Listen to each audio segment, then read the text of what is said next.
Great day to you, ladies and gentlemen, and welcome to today's edition of Press R, your favorite Sunday afternoon program. On Press R, we do everything not to suppress our emotions. We also and only make sure that our good sense guides and control our emotions for the debate that we have to give you. Hot or cold, we make sure that you are at the center of our conception and our thoughts. Thanks for joining us on today's edition of the program. Society has taught me, and I think you, that a man doesn't cry in public.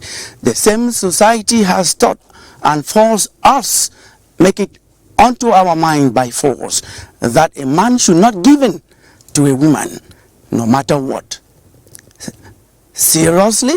And others will say, like, seriously? Are you serious? Those are some of the things we're going to look at today on the program, and our topic is positive masculinity. Positive masculinity addresses some of these obnoxious concepts that have eaten deep into the fabric of our society, that have reshaped our minds not to live our normal lives as men and as women. We're going to look at how the women can be given equal opportunities as men, and how men can be given equal opportunities as women for a better society, for everything to be for the common good. That is our focus today, but we have not forgotten that we just had 33 women in the Senate, unprecedented.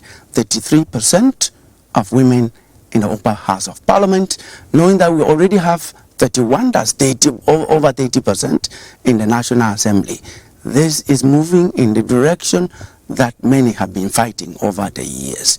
We're going to look at all of that, and we have the right persons to look at these two topics just to keep you abreast with what's happening, and also update your knowledge on some of the concepts that have been misconstrued by so many people. Moa Patrick is the desk editor, the Guardian Post. Chief Moa, we are happy to welcome you once again on Press R. Thank you very much, Kilian. It's been a while. Along the line, I almost had the impression that I'd been barred from appearing on the program, perhaps due to my very hard stance on issues affecting the polity. Well, if you had any hard stance, we will not invite you here. Nobody forces us to invite you. That's fine. So you should just know that there are so many people who want to come on Press R. If you stay away, it's just that there are people also who will want to come and talk here. It's clearer now. Yes, thank you very much, Patrick, for coming again. It's my pleasure. And the rest assured that you are free to express your views on Press R. All we want is responsibility, no insults, respect the people out there, and then by doing that you respect yourself. We have our own barrister, Sri Moma Anyangwe, who is a women's rights advocate by her right. We are happy to welcome you on Press R set today. Thank you, Kilian. It's nice being here. I know if you do not know who she is, you will know her through her views on this program today. Please, don't just budge a muzzle. We have another barrister whom I have received here severally. Barrister Luisa Songwe is an international criminal lawyer and women's rights activist. I underline that. You should also be ready to know what a women's rights activist, not just a consultant or an actor, can do when it comes to gender-sensitive issues. You're welcome to the program, Barrister. Thank you very much, Kilian, and it's always a pleasure to come and have a debate on these topics, and also to sensitize people on this topic. So thanks very much. You're most welcome. Forward to this. Yes, we have Henshaw Orok Are, human rights actor. He has so many portfolios, but we decided to bring this, which is one of his portfolios, because it ties in with the discussion that we are going to have today. You are not going to say the same thing as Moa Patrick. Henshaw Orok, who has been absent from the set longer than you. You're welcome to Press R. Good afternoon, Mr. Kilian and Ndifon. Good afternoon to all my co-panelists, and good afternoon to our viewers. It's always a pleasure coming here to edify the public on the set topics, and I'm not complaining. I'm a busy man, so whenever They call me, I go. Where they don't call me, it's not an issue. I like that. Thank you very much for coming. We've called you today. We're going to expect that you share your views and edify, as you say, Cameroonians, and by doing that we are edifying our own selves. We're going to go for press review. We always start with what the press fed on the past week, and that's just what we're going to do. Faith Ngwang read the newspapers and now presents the press review on Press R for us. Faith.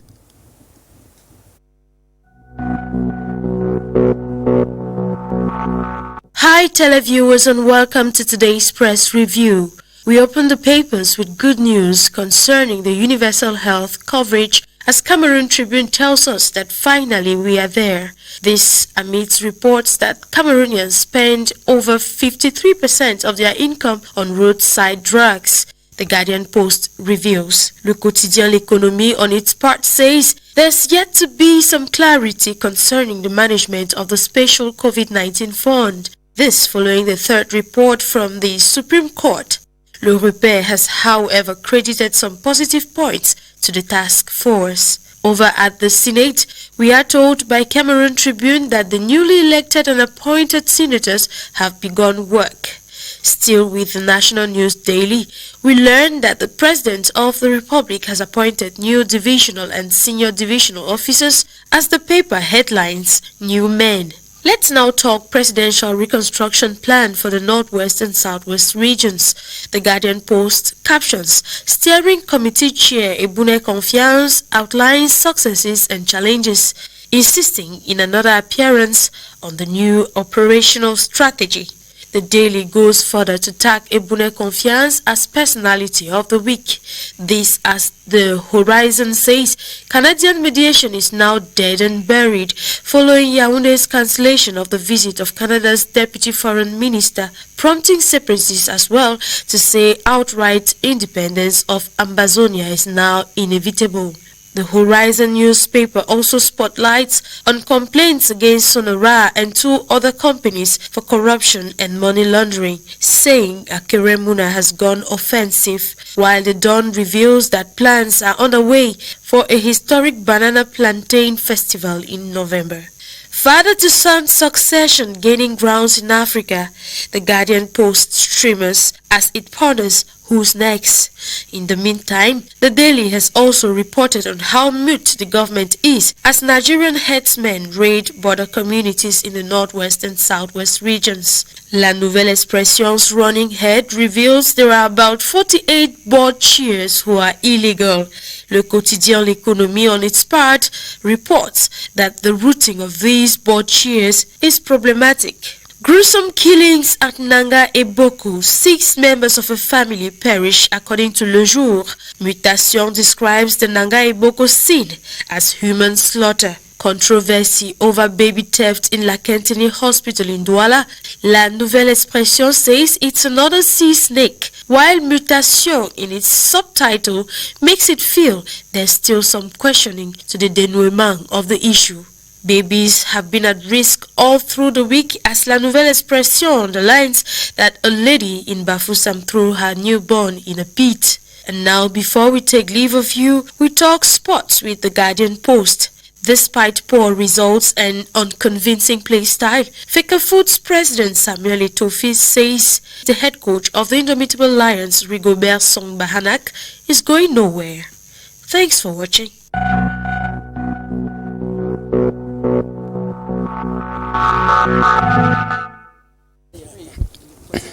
Thank you very much, Faith. We look forward to either having you, if Yoti is back from permission, she will take over. But we're going to roll on today. Thank you for reviewing the press. For us, we're going to start with the Senate. The accomplishments were given to them yesterday. The various attributes were given to the senators. 100 senators just elected, and 100 senators put into their position by the Senate for having 70 elected and 30 appointed by the President of the Republic, and 33 are women, And we are saying that more and more we have women in decision making in our country.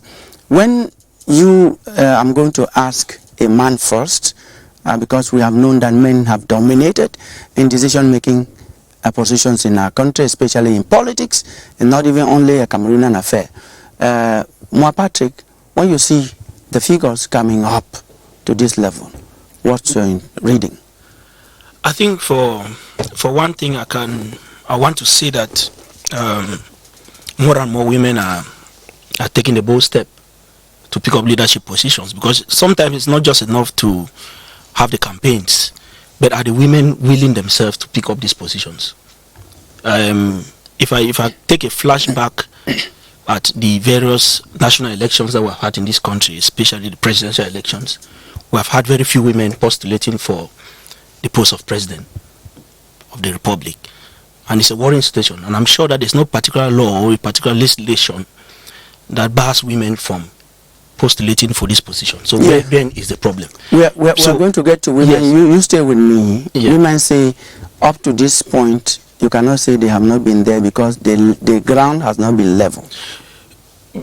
Perhaps, I don't know, when you talk about the ground not being leveled, I don't know whether there's any particular political party in this country that has laws which actually restrict women from going in for public office. If you look at a party like the ruling CPDM party, there's a particular quota that is attributed to women at all levels, be it local or national elections. I don't think they don't have that. No, they have. What is it? Which quarter is that? For example, at the level of local elections, out of the 4 mayors, if a man is a mayor, for example, one of the deputies must be a woman. It is law. And I think what happens? I don't see that law. What happens that? Let me just write on. We don't have women as mayors. No, let me just write on. Yes. And even at the level of, if you look at the senatorial elections, you cannot constitute a list without involving women. The list will be rejected by LECA. It will not be rejected. We're talking law. Let me remind you on what that is, even what women are. No, we are going to listen to women. This is what the electoral code. If you look at the sociological component, it doesn't give a quota. No quota, but a woman has to be in the list. No, it's not law. It is law when it is like that. You have constitutional provision. That's what you are talking about. Yeah. We don't have that. No, Then you have institutional provisions. That is what has happened. We are saying we mean that the CPDM is an institution. I'm not and they have said that it is institutional. That's why I said at the level, because but it's not law. It is not written in any law. Within the electoral code governing that political party, so to say. Well, when I talk about law, I'm saying that there's no particular political party that doesn't favor or that has a law that puts women in a disadvantaged position. Now the real issue is about the women themselves being ready to have to occupy those positions, to fight in their candidacies and be able to go to the polls and vote and be voted. Because if you just think that women have to sit on their laurels and then they are offered those positions on the platter of gold, then we are getting it all wrong. The sensitization should be about encouraging women to take the challenge, to take the bold step and compete like the men do. Nobody will give you on a platter of gold.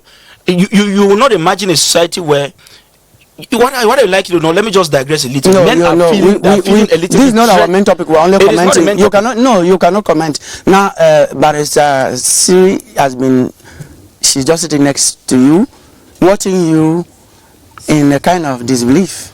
If my interpretation, why did you say that? Language is not only verbal. To know that language is not only verbal. No, just language also is gestural. And that's what I read. You cannot say that she's working in disbelief. Yes, please. Yeah. You listen, you watch him, you listen to him. Yeah. Mr. Moa, I'm just going to say one thing on this. We are happy. We are being listened to. We are happy. We are progressing. But to say that the ground is level for us, we would not accept that. What is true is this. The women are standing up. The women are speaking. and their voices are being heard. We are really happy that it's gone up to 33%, but we are saying that we are still far behind, because we are 51% or more in this country, and we have a voice, and we know that we can do that which you think the men are doing, and do it even better. That's what we are saying. Well, at the level of the Senate, more women, from 26%, the last two Senate periods, 2013 to 2018 and 2018 to 2023. Well, there were less even in between 2013 and 2018. Between 2018 and 2016 Senate period, women were 26% represented in the Senate. Today, 33. You are reading of that. I think we'd start by congratulating the women, and also not only the women, also the men, for also supporting the women. In this fight for equality, we have to understand that it's not only a one-sided thing. It has to do with the men and the women. Now we have 33% of women in the Senate. At least that meets the international standards of women in decision-making and women in the parliament. It's a very good thing.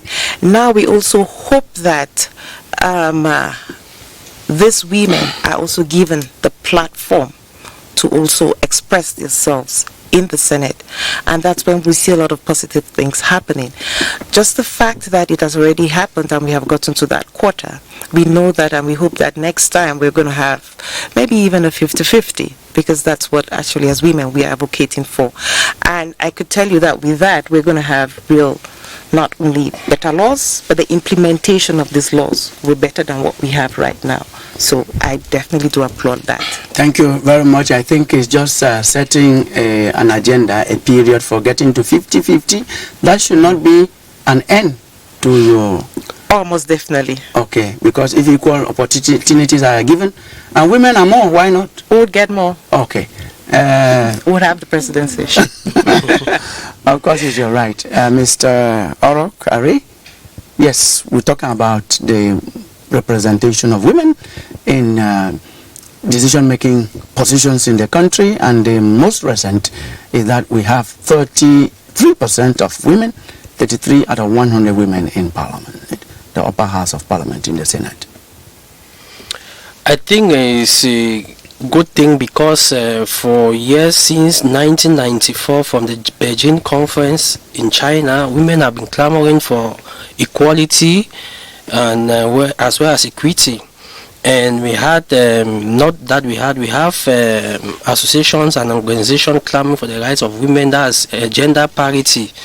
And it's something good, because you see in Cameroon, we don't find a woman as a governor, we don't find a woman to be at the position of a general in the army, which is something worrying in the society. It's true that during the last senatorial installments, the percentage has increased from 26 to 33%. I do believe it's going to increase, because we have an example not only in Africa but in the world. In Rwanda, it is 51 against 49. Women are dominating the men in the parliament and in other positions.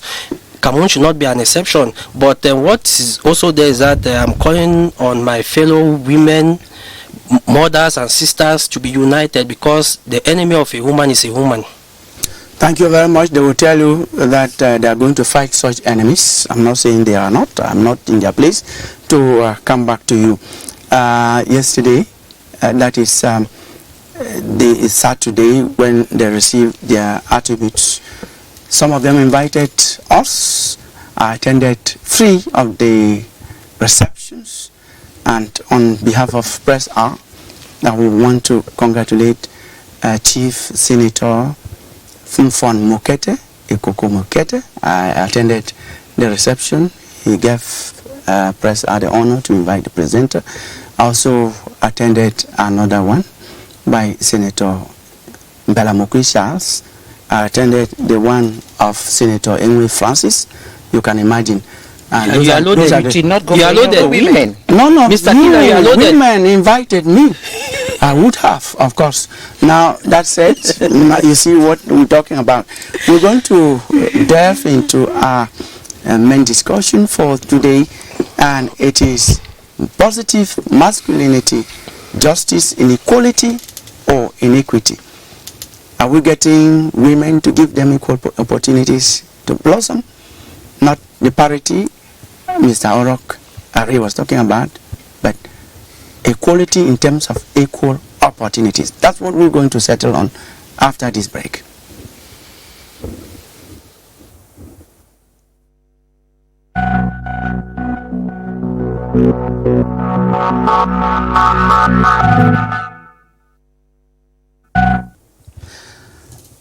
Positive masculinity, justice, inequality, or inequity. That's our main thrust on today's debate on Press Hour. We want you to understand what it means by positive masculinity.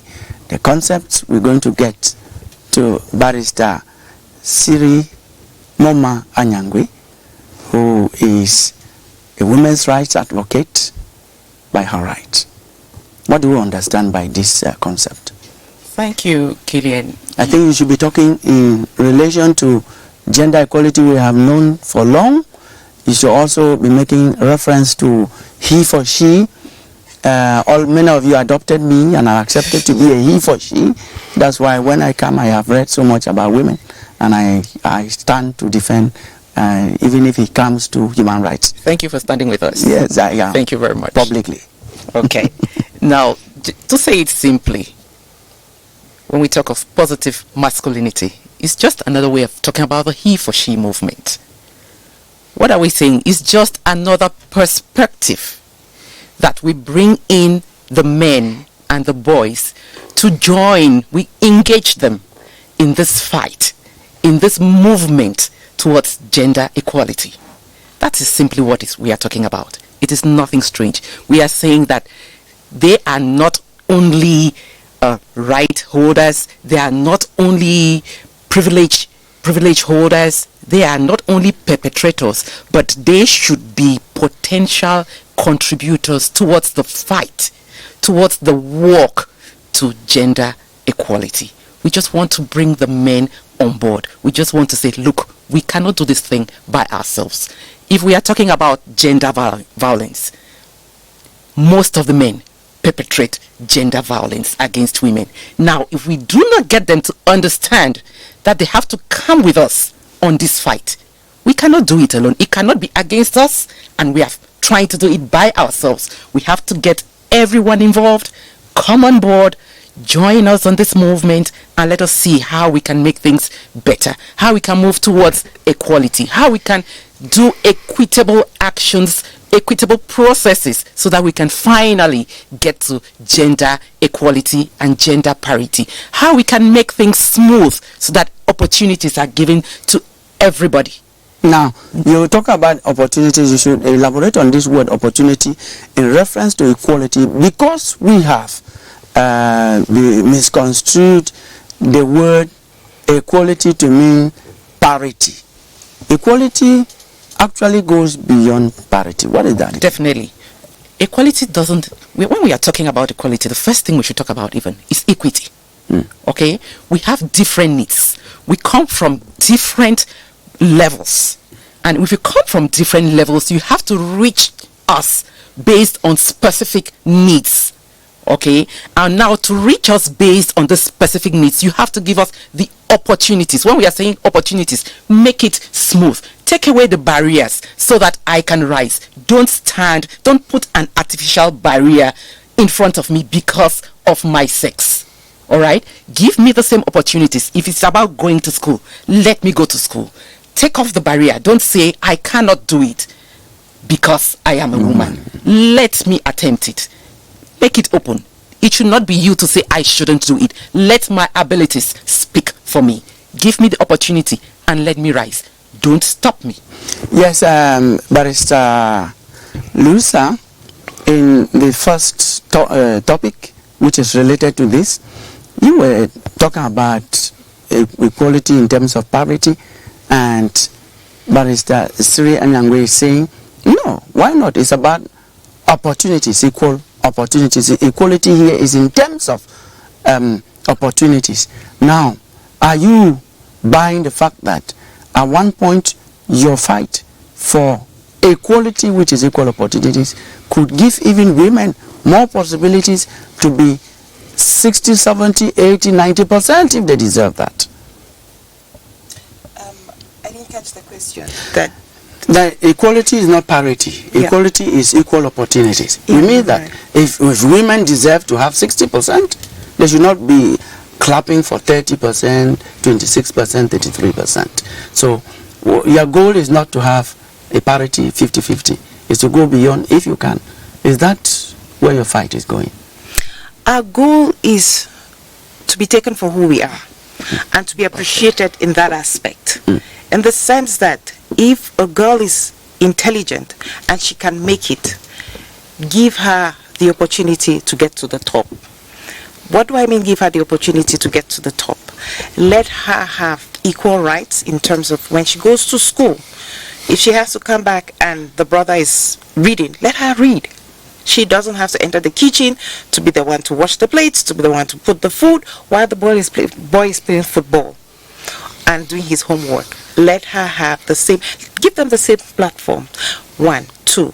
If she isn't, if she doesn't have the same platform, which means that you have given where you say everything is 50-50, it's equal, but then equity deserves that in certain instances. Look at exactly what exactly are the different boundaries that are put within her environment that would not make her be at the same level as the boy in terms of that education facilities. Remove those barriers, as my colleague said, and give her that same platform. If we do have it, to be honest, we should not even be talking about 50-50. I can bet you the female population is much more than the male. So we're going to be talking about situation where we have many more women in positions of authority, in positions of decision making than men. But then the aspect is that they do not and are not still given the opportunity or the equitable sphere to blossom. And that's where we have to come in with the masculinity and telling the men that, look, open up and understand exactly where you are, to understand where the women are. Thank you. Talking about masculinity, we have Cornell who says that there are 4 types of the expression of masculinity. You have this hegemonic expression by men, Mr. Orok, you have complicit, you have subordinate, you have marginalization. They consciously marginalize the other sex. So how are you going to, given that you are already aligning with the fact that positive masculinity should be a practical thing in our society, how are you as a man making sure that this hegemonic behavior by men is reviewed, is revisited? Yeah, it's something which is eye-catching and which is in the society, because women have been clamoring for your rights, that they are the weaker sex for some who are not having some other type of notions. And in my position where I work, I always make sure that I take good care of the girls who are coming there for internship, and even I feel even more comfortable working with my female colleagues, because sometimes they are very, very productive and they have that instinct of always improvising, something which you don't see by your corner, they see it further, and it makes work for me easier. And more to that, where I also work, my boss is a woman and she's doing a marvelous job there, and I'm only aligning behind her vision, and nobody can contest that. And if you move to Camtel, that woman is also doing something marvelous. Yes, on the Judith. Yeah. We moved to the University of Ngaoundé.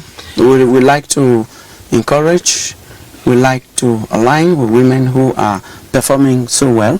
Yes, I'm not yet finished, please.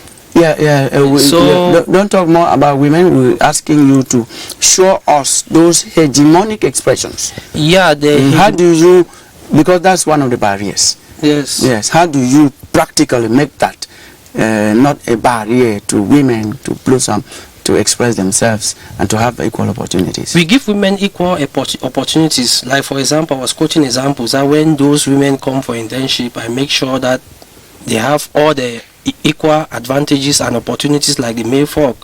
And sometimes when I'm being called upon to give an opinion concerning a file, when I see that as a woman, I always make sure that she must have a plus, because I know that they are not deserved or maybe undeserved. When they deserve, yes, when they deserve, I always make it's not a matter of being complacent to. It's not about because she's a woman. No. If she's competent, I make sure that I give a positive aspect on the file. Okay. Yeah, I'm not a male chauvinist. So I always make sure that thank you very much. That had to be very clear. Yeah. You know, before they came in on the you, I was already looking at it.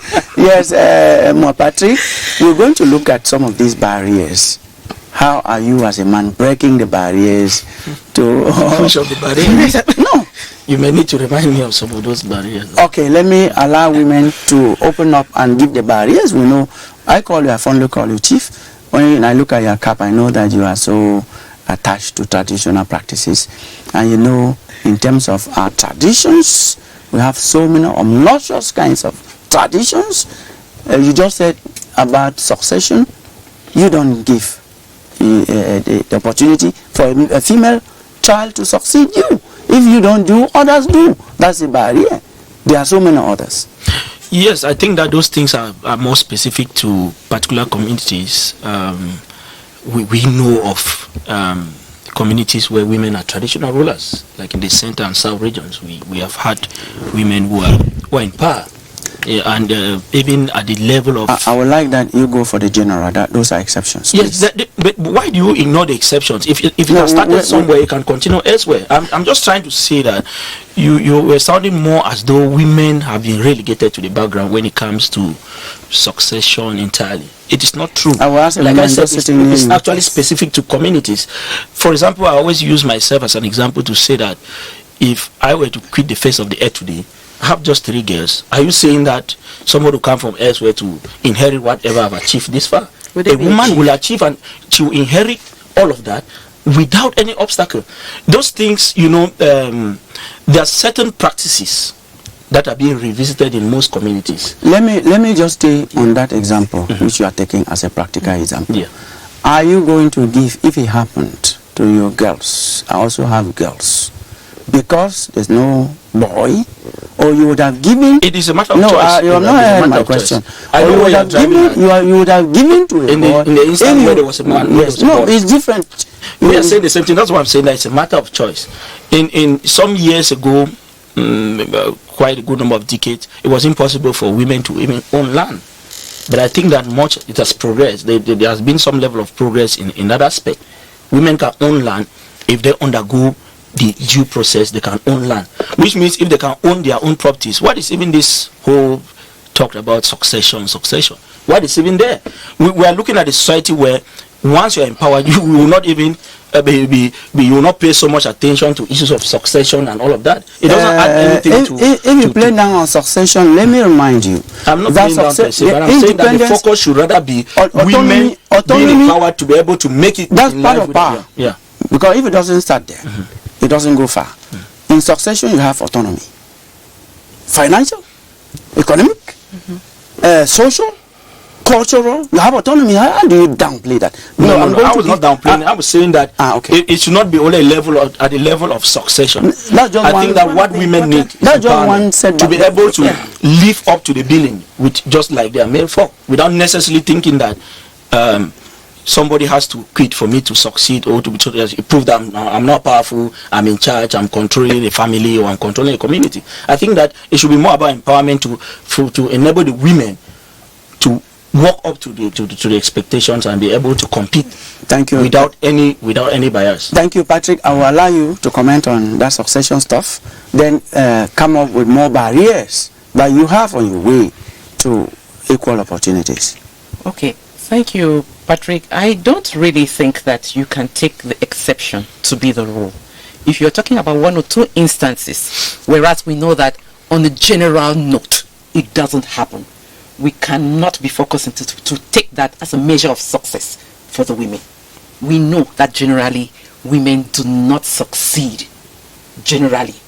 One or two cases, like you were saying, you just talked of your daughters. I wonder if they're going to succeed your chieftaincy, even if they do succeed your private whatever. Okay? So we cannot be talking of succession here. Now we are saying that even if you were to say we are talking about gender empowerment, now how do we get there? That is our issue.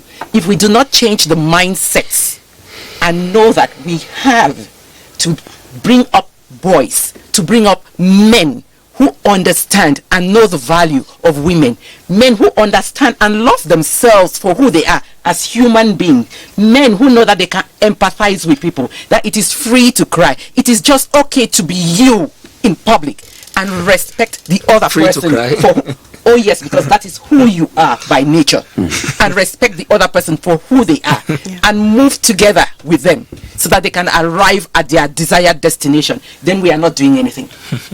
That is what we are saying. We need I'm just to being change. intrigued by when you talk about men believing that they can equally be emotional, free to cry.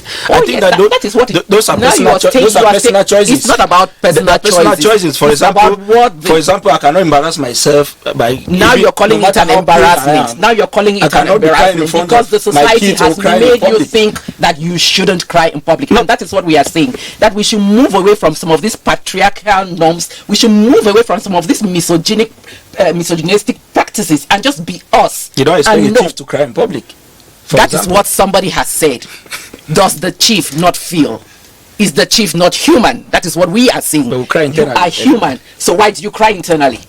If you cry internally, then you can cry externally. And we are saying that you should just be you and acknowledge the fact that the lady sitting next to you is the same person as you, put in different sexes. And because they are the same people like you, give them the same opportunities. Join them in this fight so that together we can groom a better society. If we do not do that, then we cannot have a harmonious society. We cannot have a society that is fully developed until we are all in the development boat. Yeah, this example of crying in public is so symbolic to our topic. Patrick, I stay with you. By refusing to cry in public and going to cry in private, don't you think that, whatever, don't you think that it's the same thing we're talking about, that you will refuse to admit to a woman in public that you are right just because you are a man? Well, I think it's small, it's lovable anyway. But it's very symbolic the issues about you know this it's more deeply rooted than we can imagine, because though we are raised the same, but I'm not sure that we're created the same. Are we raised the same? That is the issue. We want to say that we should raise us the same. Yes, that is our cry. So, so we are not raised the same. You are not raised the same. So and that is what we are saying. That raise the children the same. It's a long raise them the same. But you cannot raise a child by you cannot raise your kids by telling the boy cry whenever you want to cry. They just grow up understanding that a man should not cry in public. And we are saying it is wrong because a man has feelings. Because if all of us are emotional, then you can imagine how noisy the environment will be. No. You are not training them to communicate. You are not training them to be who they are. Beyond that, Kilian, despite the multiple efforts that we're seeing around the world, it beats my imagination that after 76 years of the commemoration of International Women's Day, the African Day of the African Woman, and all of that, the journey covered appears really not satisfactory. So we should be asking ourselves, where does the problem lie? If you look at a country like Iceland that is progressing, there's no country that has been able to attain 50-50 parity in all domains of public life, be it education, in society, in politics, in economy. We have not had a level where women despite the level playing ground that you were talking a while ago, I'm not sure most of these European nations, they have instituted a very level playing ground that women and men can compete without any barriers. So where is the problem? And that is where it now takes me to the aspect of we're not born the same, and we don't have the same values. They're saying we are not born the same, we should be raised the same. Now, talking about different sectors of society, I don't have that information sheet here. I had it during the 2023 International Women's Day at the May 28th Boulevard. Global figures or for? No, for the Ministry of Higher Education. For the country? For the Ministry of Higher Education. That's an example I want to give you. You have the number of directors is not very different, not very high from the female from male. The number of sub-directors, not really very different. The number of chiefs of service and bureau chiefs, I think women are more than men. So that's what they are talking about, that we should start raising this awareness in all aspects of society. Yes, you want to react. I had a question for you, but you react first. Okay, what's there is that you were talking about that chief of services, sub-directors and directors are almost the same in ministries. But what women are clamoring for are where the positions are juicy. For example, being a governor, we don't have any woman in Cameroon. No, we accept that. You said that before. Yes. No, let me come, because I'm talking in respect to what you are saying. Like if it's almost the same. You said that before. Yes. We accept it. We will not come back. We don't have enough time. What we are saying is that it has to begin from somewhere. You will not become a governor if you do not start from it's true. From the base. From a zero. That's exactly what we are talking about. We think that we understand. Your point is correct. Your point is correct. But we are saying that for you to be there, you should have taken the example of governor to say we should have more administrators as divisional officers and the rest, because when you start having them, so many of that at that level, you have governors on avoidable in the future. For many years. Kilian, I think we are going a step further. I think we should come back to what exactly positive masculinity is and where exactly should we start when we are talking about it. Because now I'm sitting here with the gentlemen, all of you are fully grown up with ideas, and I would say conduct that are already well formed, and you have this notion that this is how a man or a woman should act, and based on that, what you impact your son or your daughter, it's what they grow up with. Chief now is telling me he can't cry in public. Not because he does not cry, but he was told not to cry in public. He's a human being. He bleeds. He hurts. He laughs. But he cannot do that in public because as a boy growing up, he was told a boy does not cry in public, a boy is macho, a boy has to fight, a boy has to. So we are saying it starts from the notion of what do we instill, one, in our households, in our communities, because it starts from there. He said that he gives the female staff the opportunity and the leeway because he grew up, I'm assuming, with certain notions that they also should have a same platform as me. But is that the same thing the chief would do in his community? Would he also give the head of the village council to a woman? Increasingly, women are now belonging to. Would you give? I'm not talking about the whole. I'm talking about those are the steps we need to make. Those are the positive steps, because when we start, like this program is a positive step when people know that we need to talk about what are some of the fundamental things that we need to change, that a boy should know that, look, it's not only a woman that gets into the kitchen. Men are the best chefs.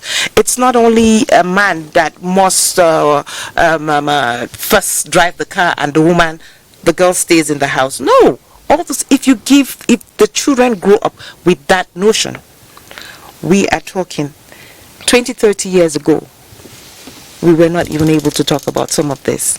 But because we have started raising our children with the notions that they are equal, they need to grow up, and you need to prove yourself, you need to be worthy, you have morals, you have standards, that it doesn't matter exactly if you're a boy, you're a girl, those standards are the same. Yes, just in 1 minute, 1.5 minutes, in addition to that, I will talk about this head of the family we are talking about. We need legal protection for women. We do have legal protection for women. Our laws, the laws we have, give those protection. But then it goes back again to practice and implementation. Okay. Who are the people? Most of the judges we have are men. We go to the police station, is a man. The man asks you that, vraiment, are you sure that you were really raped? What a question. And then how do you, when you even get there, they'll say, look at the way you're dressed, you should, why would they not rape you? You already have stereotype ideas that this woman is either doing it to get back at her husband, this is happening. Those are the things that should not exist. That's why we say we want the platform to be equal. But dressing can be a problem if it's called public indecency. If you are dressed in a very funny way, for example. What do you mean? Why is it that it's appropriate to women? Why is it that it's appropriate to women, not to men? There are some men who don't also dress well. What do you mean? There are some men who don't also dress well. Don't dress to provoke. You should dress. What do you mean? They hardly say things like that to men, but always to women. Justification. Why should it be like that? If a man, if you're a man, you don't dress well. Nothing like you are a very hard substance. Body make will not attract as much as a woman who exposes. You don't put on pants that you're supposed to put on while in the city room. Mr. Kilian, that's take not it to the what you are saying. Indecency in the public is condemned by the law. Before we had this man Chimevuna, he used to stamp hard on it. It's not only on female folks only, male as well. You see some young guys, they dress, they put their trousers down here. Is that normal? It's for everybody. And we have other sexual tendencies now in Cameroon. That's what she was just talking about. That the man will say, men are not that's as vulnerable like women. Yes. Those trousers are down. They will not be raped. Now, That's why we say women they can be attracted by men of those tendencies. That's why you say we should come. You should come on board and join us. Let's work together. Change the mindset. Change the mindset. Move from the masculine toxicity because they don't protect and themselves. move on to positive masculinity. Yes. Now from the toxic ideas. Exactly. Now we are going to go into this notion of the head of the family. You were talking about how we raise our children is what is most important. And today the idea of the head of the family, it's being questioned, because we used to know that the woman was sitting here, the man was foresting for food, for protection, for what the family will feed on, what the family will use. Now both women and men, sometimes women do that. Should we review the notion of head of the family? That's a very tricky one. Now, when we talk about head of the family, you have male heads of families, you have female heads of family. When the father is not there, who becomes head of family? There's only one head at a time. Excuse me, you have single parenthood. I'm even talking. I'm talking in terms of. That's why I say it's tricky because we have so many kinds of situations now. Let me define the situation. Let me define this situation. Let me limit the situation to when the man and the woman, husband and wife, are in one house. The wife earns 500,000. The man earns 500 or 400. And the woman feels bossy. That 400 is for the entire house. The 400 of the man is for the entire house. Meanwhile, the 500 is for the woman. Can I come to that? We are not argument is not about who the head of the family is. I am Mrs. Anyangwe. I am in Anyangwe's house. So Anyangwe is the head of the family. My children are Anyangwe. They are not Muma. Okay, so let's get it straight. That is not where the issue is. The issue now is what he does as head of family, how he raises his children as head of family. That is where the issue should be. Let us not change what we are talking about. Okay. We agree with you. Are you handing down to your children as head of family? What are the values? We agree with you because biblically it is justified. In the first book in the Bible is Genesis. If you go to Genesis 18, 19, you will read this there. For I have chosen him that he may command his children and his household after him to keep the way of the Lord by doing righteousness and justice, so that the Lord may bring to Abraham what he has promised him.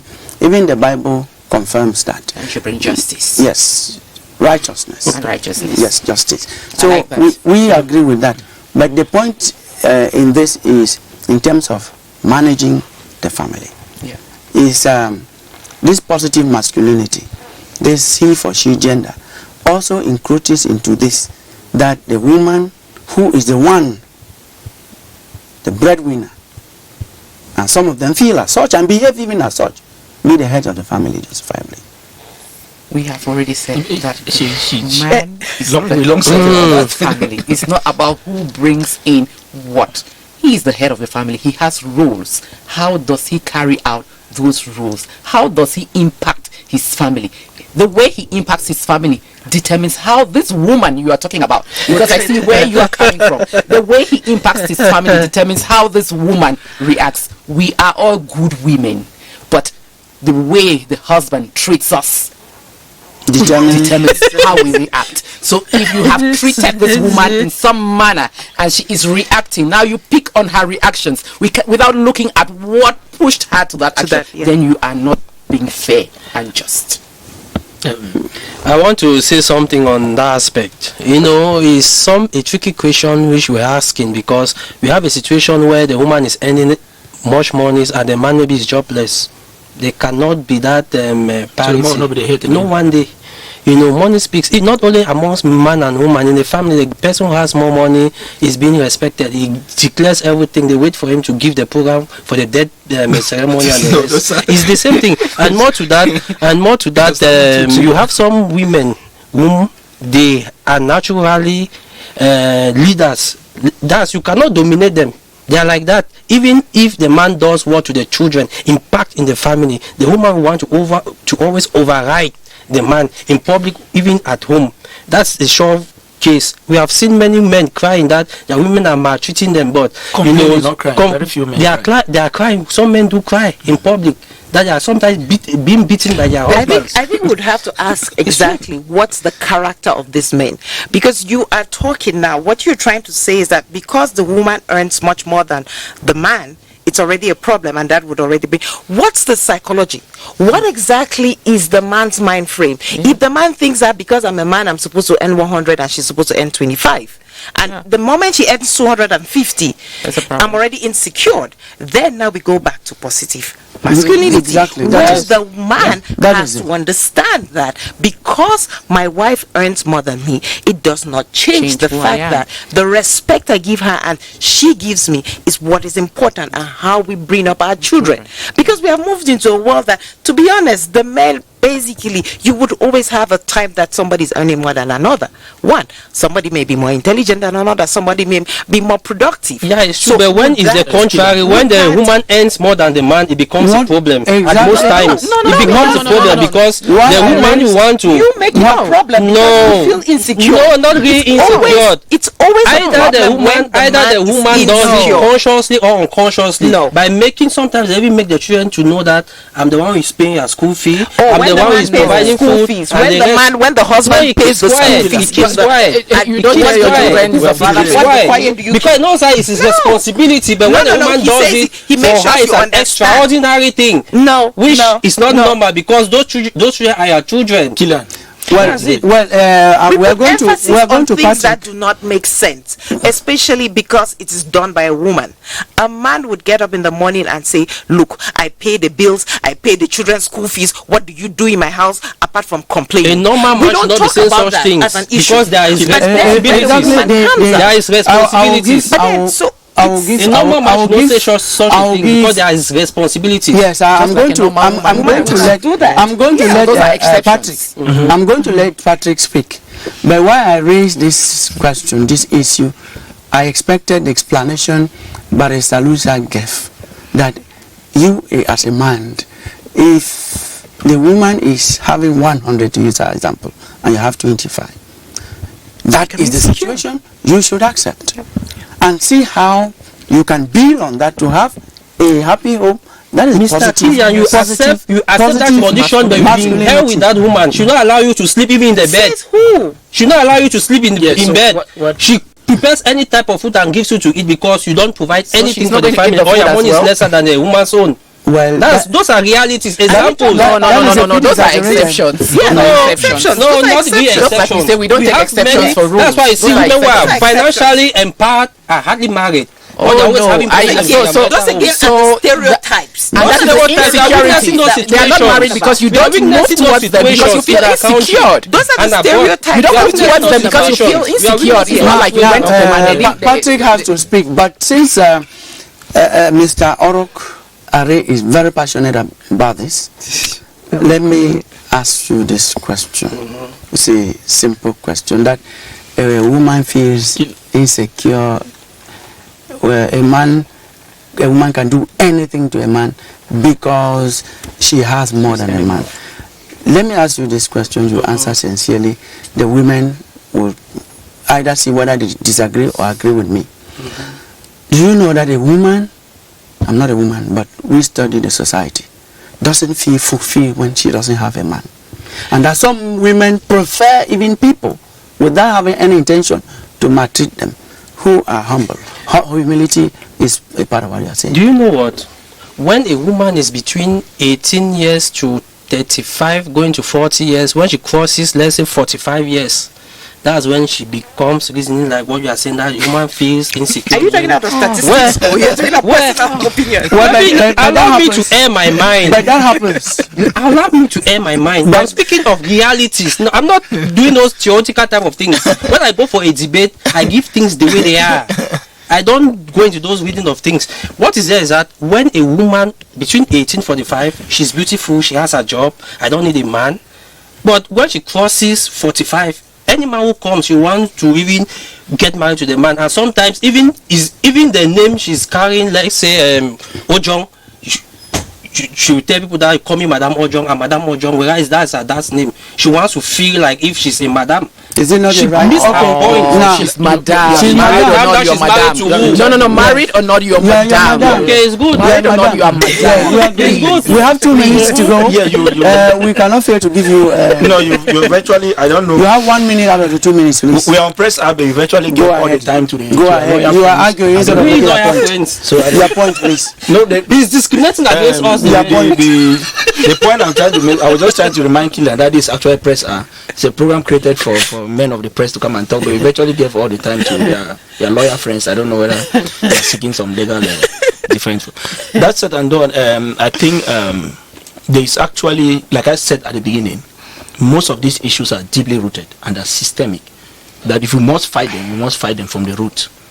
Because all what we are saying here, there are still very consecutive societies where you go with these lectures, at the end of the day you discover that you're just throwing water on the next back. Thank you very much. So the point is, we don't have time anymore. Thank you Yes. very much. We means that this program has its place. They have to go to those places, and that you have to. They've been saying it here. You have to join them because those resistance No, societies. we have never been against those them. We resistance. say joining them. Those resistance societies we'll never be against the women. are Never. led by people who reason that way. So I want to thank you. Thank you very much, ladies and gentlemen. It's finished. Patrick Moa is desk editor, The Guardian Post. Thank you for coming. Daily newspaper. Yes, and then we have Barrister Sui Moma Anyangwe, who is a women's rights advocate by her own right. Thank you very much for coming. We actually liked your contribution.